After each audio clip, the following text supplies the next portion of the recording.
الحمد لله على نعمه المتواترة وآياته المتكاثرة وعطاياه الوافرة وامتنانه الغامرة، والصلاة والسلام على سيدنا وحبيبنا وشفيعنا ومولانا محمد سيد أهل الدنيا والآخرة وعلى آله وأصحابه الأنجم الزاهرة. أما بعد، سبحانك لا علم لنا إلا ما علمتنا إنك أنت العليم الحكيم. رب اشرح لي صدري ويسر لي أمري واحلل عقدة من لساني يفقهوا قولي واهد قلبي وسدد لساني بحق سيدنا محمد. اللهم إنا نسألك الفتوح والمنوح والرسوخ وصلاح الجسد والروح وتوبة النصوح. Hadirin hadirat rahimakumullah. Sangat beruntung kita, banyak nikmat Allah yang hissiyah dan maknawiyah.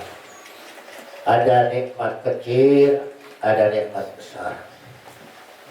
Nikmat kecil dikasih kelebihan rezeki, dikasih sehat badan, ya, itu dikatakan nikmat kecil. Ada nikmat besar. Nikmat besar itu pertama, Allah telah menjadikan kita sebagai hamba-Nya yang muslim. Sebab dengan modal keislaman inilah seseorang bisa menjadi manusia beriman. Dari modal iman kita bisa meningkat menjadi orang-orang yang bertakwa. Tidak mungkin orang itu bisa mencapai derajat takwa tanpa ada tangga iman. Dan tidak mungkin orang itu akan beriman kalau tidak masuk pintu gerbang yang namanya Islam. Makanya Allah pesankan, wala tamutunna illa wa antum muslimun. Jangan sekali-kali kalian meninggalkan dunia ini dalam keadaan tidak beragama Islam. Ya, sebab sekarang lagi tren, ya, dianggap keluar masuk agama Islam itu gampang, dibuat mainan. Ntar keluar, masuk lagi, keluar, masuk lagi. Ini bukan pintu rumah, ini bukan pintu gerbang. Dikhawatirkan ketika seseorang keluar dari agama Islam, tiba-tiba ajalnya tiba, maka semua amalan-amalan yang pernah ia lakukan rontok semuanya.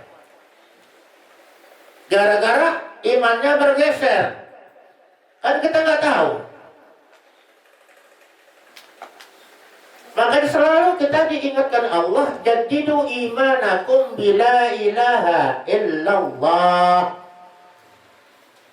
Perbaharui imanmu dengan selalu mengucapkan la ilaha illallah.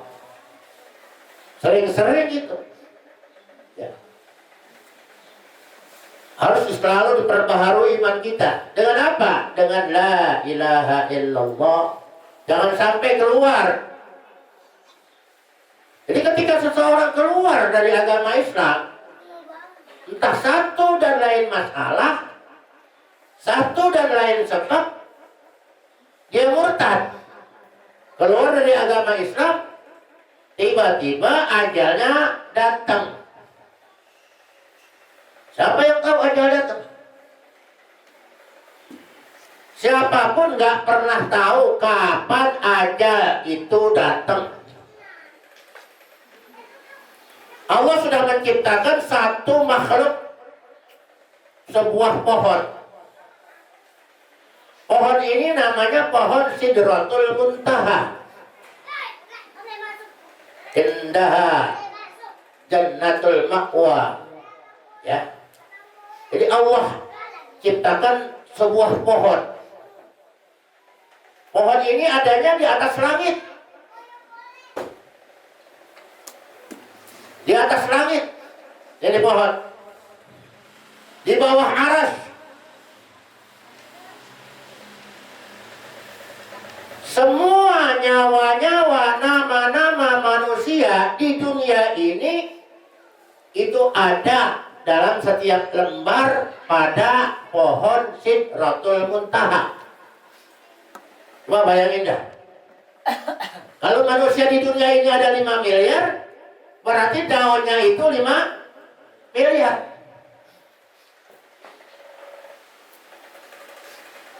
Ketika nanti pohon itu rontok, pohon itu, daun itu jatuhnya ke tangan Israel. Jadi Israel juga nggak tahu kapan dia mati. Nggak pernah tahu. Israel saja yang bertugas eksekusi nyawa orang nggak tahu kapan dia mati. Jadi ketika nanti si A akan meninggal 40 hari, daun itu udah rontok.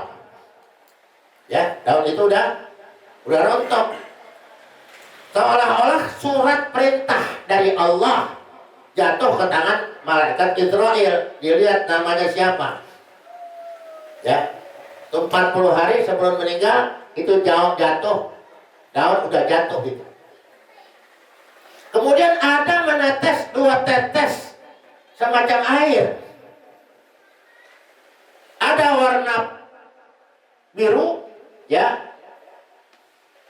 Ada warna putih. Ya, warna hijau atau warna putih.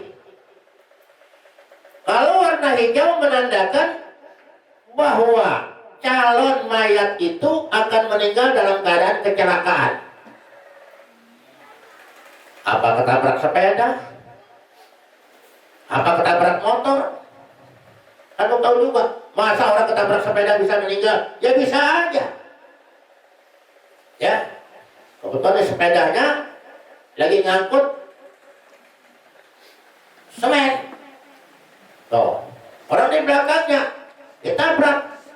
Kebetulan udah seloyongan jatuh, ketiban, udah ketiban kecebur. Ya. Jadi sababiah itu bisa saja. Jadi kalau daunnya tetesan air itu ternyata ini warnanya warna hijau, berarti orang ini akan mati dalam kecelakaan sababiahnya. Entah kecelakaannya kecelakaan apa, wallahu a'lam. Ada kecelakaan ringan atau kecelakaan berat. Kalau tetesannya itu warna putih, berarti matinya betul-betul sangat menggembirakan. Ya, dia sakit dulu, bisa berwasiat kepada keluarganya, bisa minta maaf kepada sanak famili dan teman-temannya. Ya, nah, begitu dia udah selesai sholat, dia tiduran sebentar, innalillahi wa inna ilaihi raji'un. Ya, makanya selalu kita berminta kepada Allah, ya Allah biha, ya Allah biha, ya Allah bihusnil khatimah. Minta akhir umur kita dalam pungkasan yang baik. Ya. Husnul khatimah atau bukan husnul khatimah bukan karena lantaran kecelakaan atau bukan. Yang penting dia mati bawa iman dan akhir ucapannya la ilaha illallah. Maka beruntunglah orang-orang yang selalu membasahi lidahnya dengan ucapan la ilaha illallah. Ya. Meninggalnya di mana? Nggak ada yang tahu. Ada katakan wa mata dari nafsun madza taksibu oda. Pada hakikatnya setiap jiwa, setiap diri manusia nggak pernah tahu besok akan melakukan apa. Schedule boleh dibikin, rencana kerja boleh disiapin. Besok akan begini, akan begini, akan begini. Begitu besok datang, ternyata didahului oleh malaikat Israel, nggak ada yang tahu. Makanya wa mata dari nafsun madza taksibu ghoda, Wa ma tadri nafsun min ayyi ardin tamut. Di mana, di bumi mana kita akan meninggal, kita nggak tahu. Ya. Ada orang ke Mekah, pengen mati di Mekah. Di sini udah sakit-sakitan, dipaksakan pergi haji.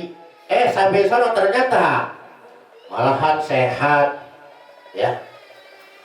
Pengen mati di sana. Supaya doain banyak. Setiap tahun orang pada umroh, pada mendoakan. Yang sholatkan jenazah juga di Masjidil Haram, dianggap merupakan satu kehormatan, satu kemuliaan. Diberangkat ke Mekah. Yang tadinya sakit-sakitan, akhirnya seger buger. Ya. Tetangga saya dulu ada, namanya Pak Arya. Ya. Emang rajin, Masya Allah. Ngajinya itu Masya Allah, saya tukang tuntun-tuntunnya tuh. Namanya Pak Arya, ya, orang Cirebon. Itu sakit-sakit, kan, meninggal di kampung, pulang ke Cirebon. Sampai di Cirebon seger lagi. Balik lagi ke Jakarta, di Jakarta sakit lagi, bawa lagi ke Cirebon, seger lagi. Ya. Kenapa? Karena tanah yang ada dalam sperma ibunya dulu tidak ada tanda-tanda tanah dari Cirebon. Jadi Allah memberikan tugas kepada malaikat, namanya malaikat Arham. Ya, namanya malaikat Arham. Kan kita tahunya malaikat Jibril, Mikail, Israfil, Munkar, Nakir, ya, Raqib, Atid, Malik. Ada malaikat yang Allah beri nama malaikat Arham. Ini malaikat Arham bertugas, ditugaskan oleh Allah Subhanahu wa Ta'ala untuk memasukkan unsur tanah yang akan menempatkan seseorang meninggal di mana. Jadi unsur tanah itu, ya, itu dibarengin dengan percampuran sperma seorang ibu. Ya, ketika dia mengandung, ditentukan oleh Allah tentang ajalnya, tentang rezekinya, tentang jodohnya. Di situ sudah dimasukkan ada unsur tanah, saripati tanah, entah seperti apa bentuknya, dimasukkan ke dalam rahim itu, bercampur dengan sperma. Nanti di bumi mana dia akan meninggal sesuai dengan tanahnya. Ya, sesuai dengan tanahnya. Makanya orang meninggal dinamakan almarhum. Artinya apa? Korban daripada malaikat Arham. Ya. Kalau almarhum kan yang dirahmati Allah. Orang meninggalnya dah lagi mabuk, ya, dan nggak pernah sholat, puasa juga gak pernah. Tapi kenapa tetap dinamakan almarhum? Oh, ternyata bukan maknanya yang dirahmati. Ini korban dari malaikat Arham. Tuh, marhum tuh. Korban dari malaikat Arham. Gimana matinya? Disitulah. Kenapa? Ditugaskan oleh Allah kepada malaikat Arham, dimasukkan unsur tanah, debunya itu dimasukkan ke sperma seorang ibu. Ketika kandungannya sudah berproses, nah disitulah dia akan mati. Orang yang mati korban malaikat Arham dinamakan almarhum. Ya, nggak semudah itu nama yang dirahmati Allah. Nah, sholat kagak apa kagak, tetap namanya almarhum. Kita nggak pernah lihat dia sholat, agamanya juga sangat diragukan, tapi tetap dinamakan almarhum. Ternyata tidak sembarang dikatakan almarhum, tetapi orang yang meninggal ini adalah korban dari ketentuan malaikat Arham. Ya, benar. Jadi korban dari malaikat Arham namanya almarhum. Itu keberuntungan pertama. Kemudian kita keberuntungan berikutnya, kita dijadikan umat Nabi Muhammad. Nabi Musa pengen banget jadi umat Nabi Muhammad. Minta kepada Allah, pengen dijadikan umat Nabi Muhammad. Makanya ada orang berpendapat, oh kalau gitu ada nabi lain selain dari Nabi Muhammad. Kata Nabi Muhammad nabi terakhir. Ternyata nanti Nabi Isa itu turun. walaupun tidak membawa risalah nubuwah. Padahal Nabi Muhammad udah nggak ada. Nah ini mesti hati-hati. Nabi Isa udah masa lalu. Nabi Khidir masa lalu. Nabi Idris masa lalu. Nabi Ilyas masa lalu. Udah nggak ada tugas risalah lagi. Nah di sini ditugaskan oleh Allah bahwa Nabi Isa itu turun sudah menandakan hari kiamat semakin dekat. Ya, makin dekat. Kenapa? Tugas Nabi Isa adalah untuk membunuh Dajjal. Ada orang-orang sana berpaham lain, lah kalau gitu Nabi Isa lebih hebat daripada Nabi Muhammad. Nabi kagak bisa membunuh Dajjal, tapi Nabi Isa bisa membunuh Dajjal. Ini bukan masalah bisa nggak bisa, ini adalah merupakan titah perintah Allah yang harus dijalankan. Imam Mahdi lawannya Ya'juj wa Ma'juj. Oh katanya Ya'juj wa Ma'juj sudah ada. Sebab yang saya dengar cerita Ya'juj wa Ma'juj itu berbentuk manusia, itu kupingnya melengsar sampai bawah. Jadi kalau dia mau tidur, itu kagak pakai bantal, ini kuping digulung-gulung. Dia tidur tuh pakai kupingnya. Ya. Oh. Begitu dia menjilat aspal, itu aspal tipis. Nah sekarang Ya'juj wa Ma'juj belum ada, tapi antek-anteknya udah lahir. Kenapa? Begitu bikin jalan, aspalnya tipis. Tuh, udah dijilat dulu sama Ya'juj wa Ma'juj. Ya, ukurannya 4 cm, dia bikin 2 cm. Tuh, dijilat. Kenapa? Dijilat masuk ke perutnya anak buah Ya'juj wa Ma'juj. Entah kapan segala macam. Mungkin udah ada tapi masih dirahasiakan Allah. Ibarat orang main lenong, ya, itu masih di belakang layar. Ibarat orang main sinetron masih di belakang layar. Belum boleh keluar, ngintip boleh. Ntar tunggu tanggal mainnya dia keluar, baru boleh keluar. Nah, makanya beruntung kita jadi umat Nabi Muhammad. Umat Nabi Musa sendiri minta kepada Allah. Kenapa? Enak banget umat Nabi Muhammad, baru niat aja udah dicatat. Baru niat. Ya. Niat setiap hari Minggu pengen bawa makanan, baru niat udah dicatat tuh. Tuh, keuntungan umat Nabi Muhammad. Umat-umat dahulu kalau belum kerja nggak bakal dicatat upahnya, tapi umat Nabi Muhammad baru niat aja, baru niat udah dicatat.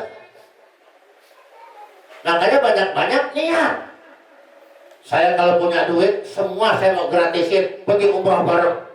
Tuh, berapa orang? Udah dicatat sama Allah. Ya kadang-kadang kita anak aja, keluarga capek kalau mau pakai orang bakal diajak. Tuh. Nah, hati kita tuh kebanyakan motor. Ya, hati kita kebanyakan. Lo niat kan kagak pakai bayar. Siapa tahu nanti karena memang banyak orang yang pada berdoa, banyak mengaminkan, berhasil. Perbanyak niat sini. Jangan niat kita niat kagak benar melulu. Awas ntar. Udah awas ntar pokoknya. Ya, gua labrak. Dia belum tahu kali siapa gua. Coba aja. Kok maki-maki. Lo ini aja udah kagak benar melulu kita. Makanya perbagus niat. Ikhlaskan niat kita. Yang baik-baik, baru niat aja udah dicatat. Begitu kita laksanakan 10 kali lipat pahalanya yang Allah berikan. Kita nggak punya duit, kita katakan minggu besok saya jamin makanya pengajian. Oh ternyata belum dapat, udah dapat pahalanya, udah dicatat. Cuma jangan niat melulu. Begitu udah berhasil, niat lagi.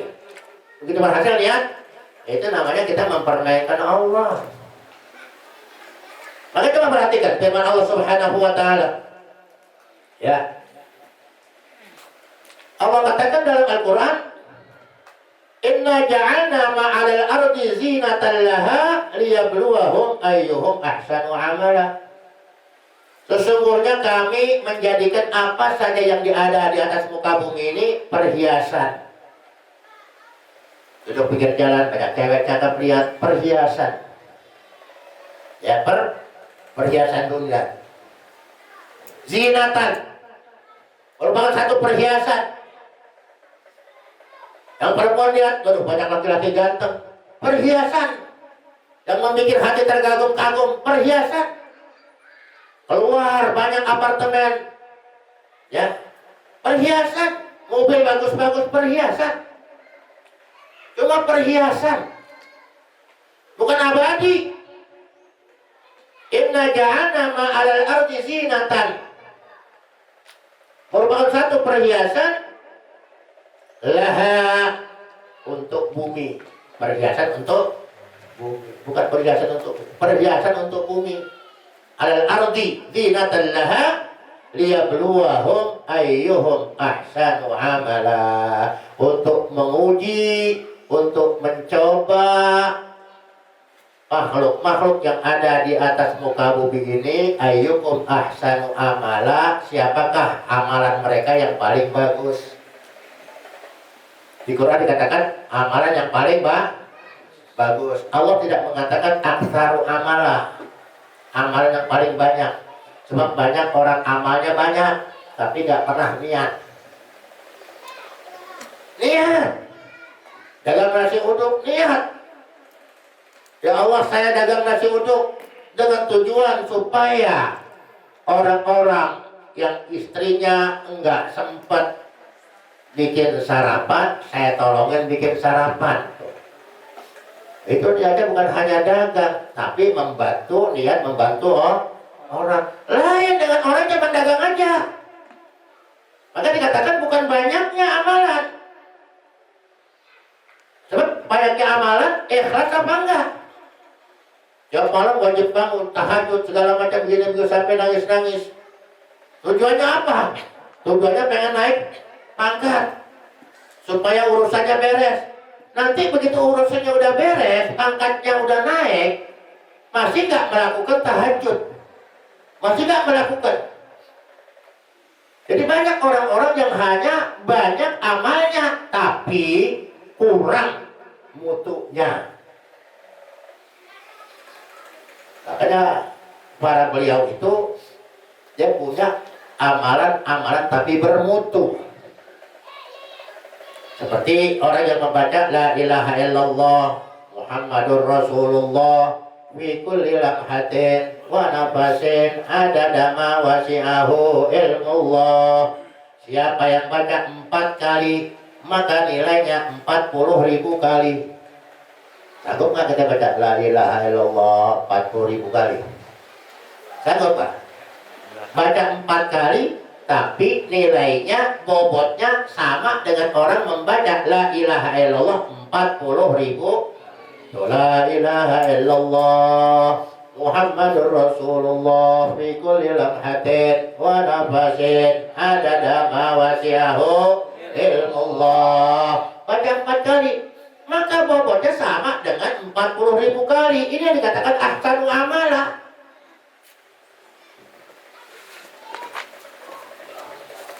Ini niatkan, ya. Bacaannya ringan tapi pahalanya besar. Ini berbobot. Ayyukum ahsanu amala. Siapa di antara kita yang paling baik amalnya? Belum tentu saya yang mengajar lebih baik daripada yang belajar. Belum tentu. Bisa juga yang belajar lebih baik daripada yang mengajar. Belum tentu juga orang yang mengajar takwanya lebih kuat. Bisa juga yang belajar takwanya jauh lebih hebat daripada yang mengajar. Bisa juga orang mengajar cuma mulutnya doang, tapi hatinya tidak ikut mengamalkan, cuma kewajiban dia mengajar. Tapi dia nggak pernah praktek apa yang diajarkan kepada orang.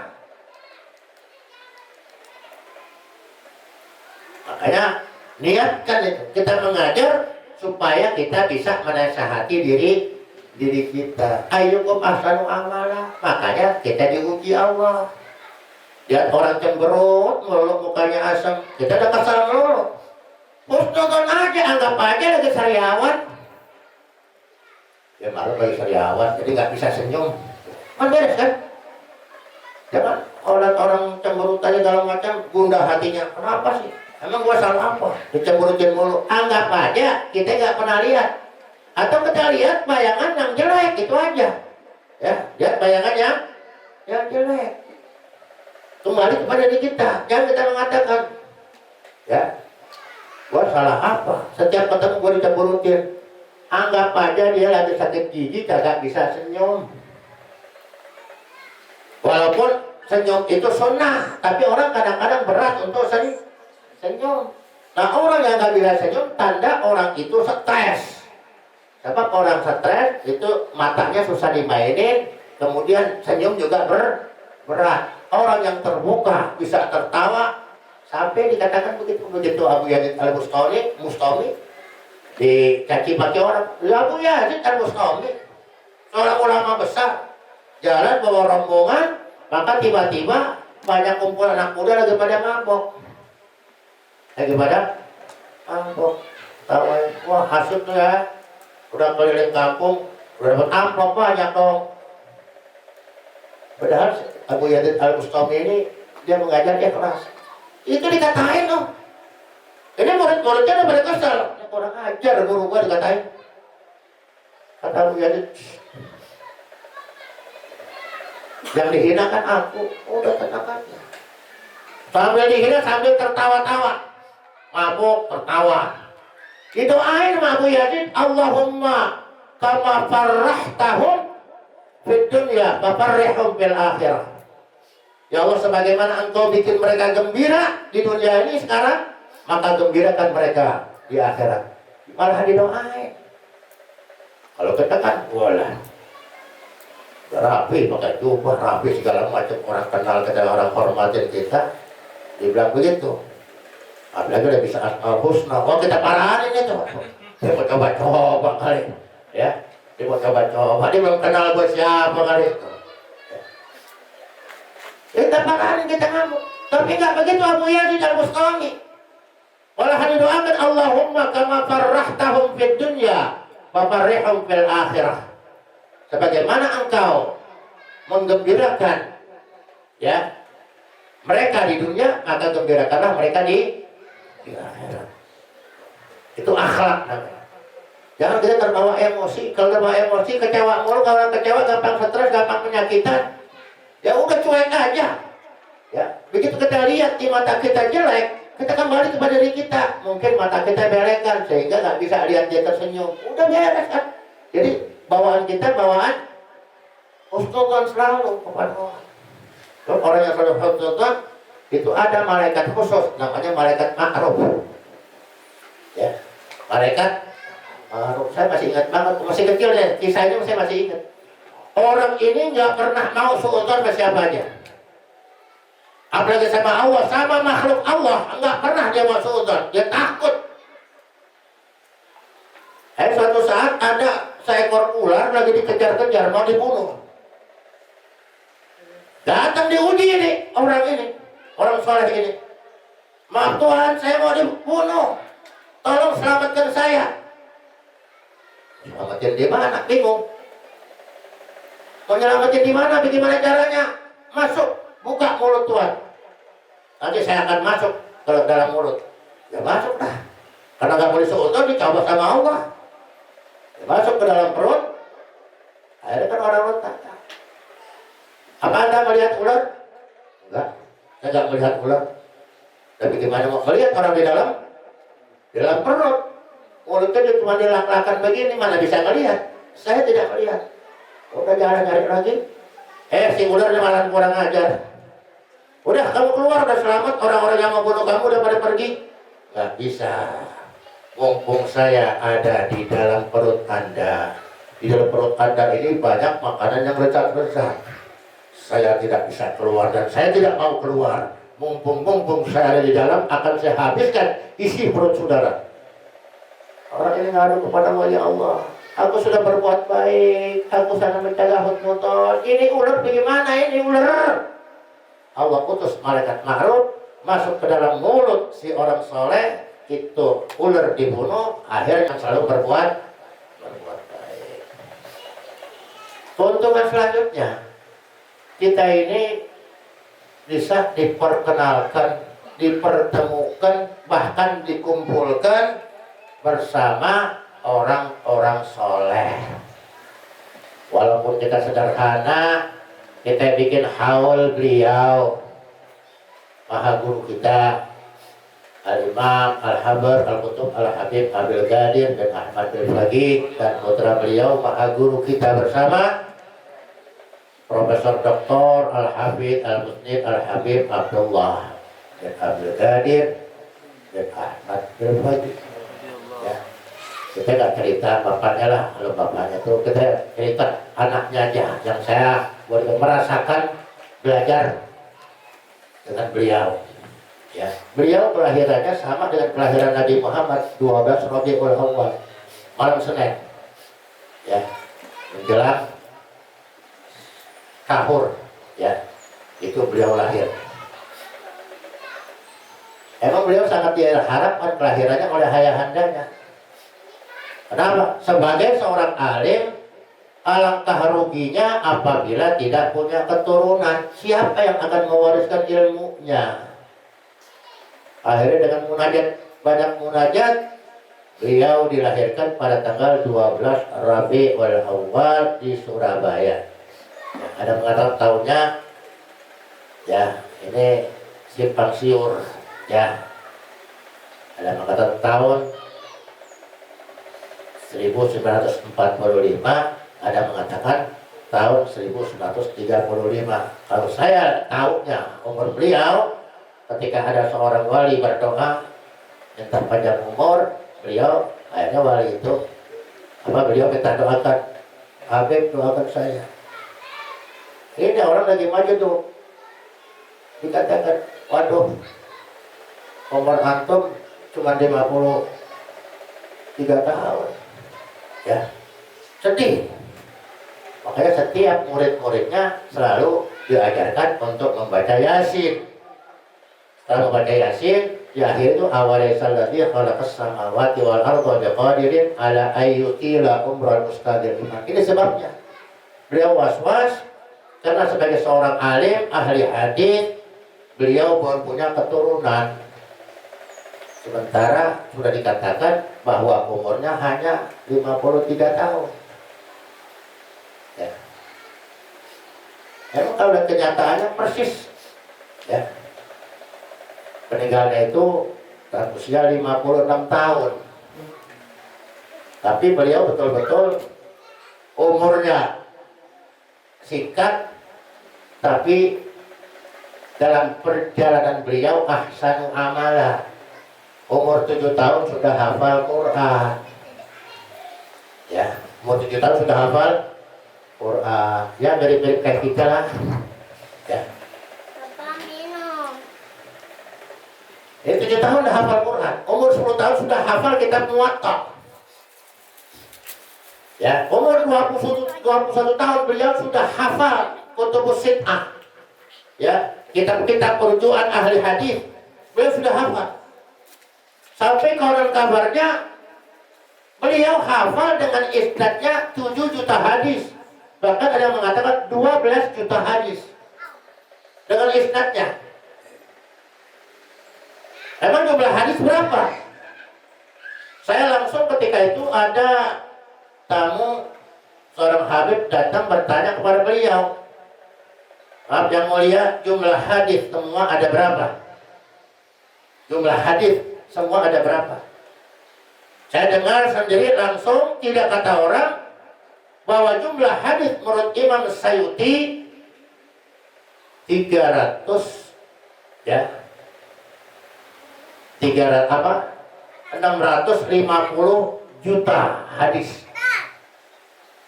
Kamu nggak perlu keluar. Jadi tetangga sebelah baru hafal Arba'in Nawawiyah, modalnya cuma 40 hadis, cuma itu juga diputer. Yang dikatakan kullu bid'atin dhalalah wa kullu dhalalatin finnar, semua dhalalah sebab gak contohkan nama Nabi. Padahal jumlah hadis itu jutaan, ratusan juta hadis. Jadi kalau beliau hafal 12 juta hadis belum seberapanya. Bukan hanya hadis yang dihafal, tapi beliau sebagai al-musnid.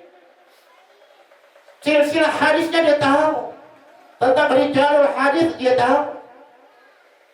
Makanya yang lebih kuat katakan, kalau kita dengar hadis musalsal awaliyah, berarti ini hadis betul-betul dari Nabi, dari beliau, kemudian dari abahnya, dari gurunya, dari gurunya, dari gurunya, dari gurunya, nyambung langsung kepada baginda Nabi Sallallahu Alaihi Wasallam, dari baginda Nabi, dari malaikat Jibril, maka langsung kepada Allah Subhanahu Wa Taala. Itu musalsal awaliyah.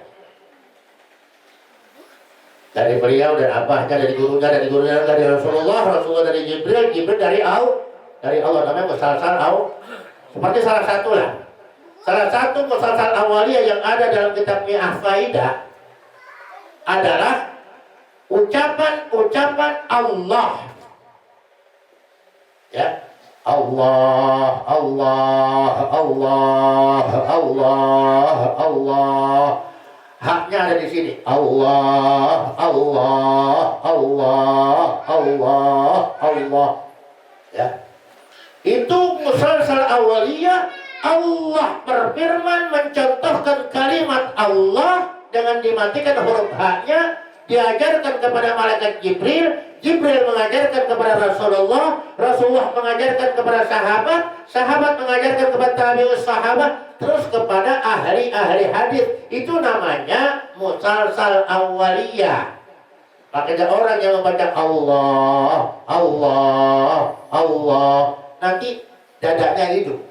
Begitu dia tidur, ini detak jantungnya seperti bunyi Allah, Allah, Allah, Allah. Tuh kembang kempisnya ucapannya Allah, Allah, Allah, Allah, Allah. Ini yang dikatakan waktul mubarak, waktu yang mempunyai keberkahan. Orang itu tidur tapi hatinya tetap berzikir kepada Allah. Kalau mata kita melek, mulut kita mengucapkan Allah, Allah, tapi hati kita kelilingan.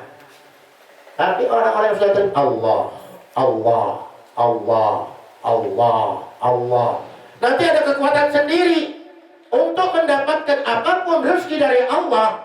Dengan kata-kata Allah terpancing, Allah, Allah, Allah, Allah, Allah, Allah, Allah. Itu semua persoalan nanti akan dimudahkan oleh Allah. Allah yang beresin semuanya. Oke, ibu-ibu sambil nyambel Allah, Allah, Allah, Allah, Allah. Berapa kali ulekan, berapa ucapan Allah terlontar dari mulut kita. Yang sopir Grab belum dapat penumpang, Allah, Allah, Allah. Yang jadi satpam sambil jaga, yang cuma bengang mulu, ucapkan Allah, Allah, Allah, Allah. Ya. Jadi hati kita tuh hidup. Itu Allah, Allah. Inilah beliau. Makanya banyak karomah-karomah yang beliau sendiri tunjukkan. Perlu saya jelaskan kenapa inda dzikril auliya tanzilur rahamat. Sering mengucapkan orang-orang soleh, sering mengucapkan perkataan-perkataan aulia, tanzilur rahamat, maka akan turun rahmat-rahmat Allah. Maka sering-sering cerita wali, cita-cita orang soleh, bagaimana ketawakalan dia, bagaimana ilmu dia, sering-sering diceritakan, itu turun rahmat. Tapi kalau kita sering-sering cerita orang munafik, orang kafir, sering kita ceritain, ini keberkahan kita hilang. Hati-hati yang suka main YouTube, ya silakan aja dengar kalau cuma sepintas. Dan ulang-ulang masih penasaran kenapa. Ini yang diceritain adalah kesalahan orang, aib orang. Keberkahan hilang. Hati-hati, makanya yang namanya HP ini dua mata pisau, bisa mencelakakan, bisa membahagiakan.